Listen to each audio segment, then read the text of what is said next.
Okay, so this is footage of the 1986 disaster that literally shook the world. The rocket launch that was supposed to prove how far humanity had actually come, and instead it showed how fragile we really are. Millions of people watched live as this shuttle lifted off bright and proud, and 73 seconds later, the unthinkable happened. Fire in the sky, 7 souls gone in an instant. The whole world was watching this event. It literally shook the whole world.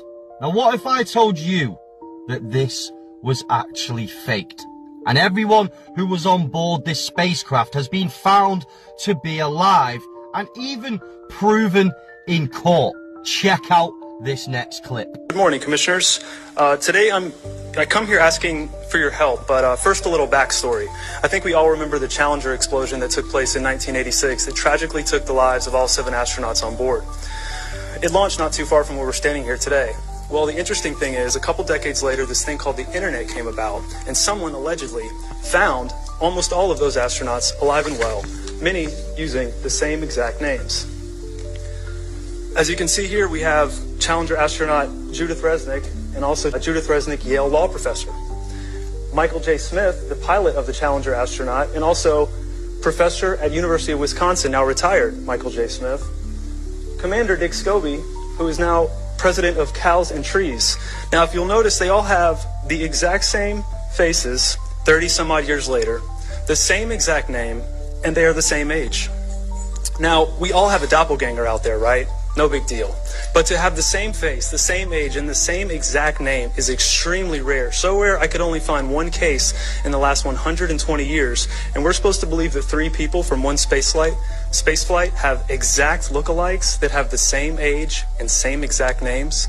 This, ladies and gentlemen, is beyond statistically impossible. Ms. Resnik was questioned at Yale by a journalist, and she panicked and ran from the camera. Why? Mr. Michael J. Smith was also questioned, and he said, yeah, we look alike, but that's not me.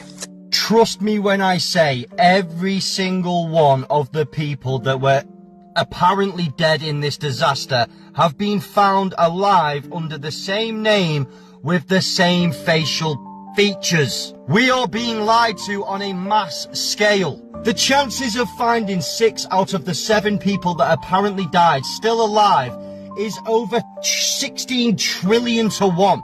Near impossible, but it's happened. So someone explain to me in the comments if they still disagree with this disaster being fake. The quicker that we realize that the world is a stage and they do things like this to breed fear within humanity, because the more feared we are, the more controlled we are. But obviously, for the censor reasons, this was just for entertainment, and I'm as fictional as these disasters, baby.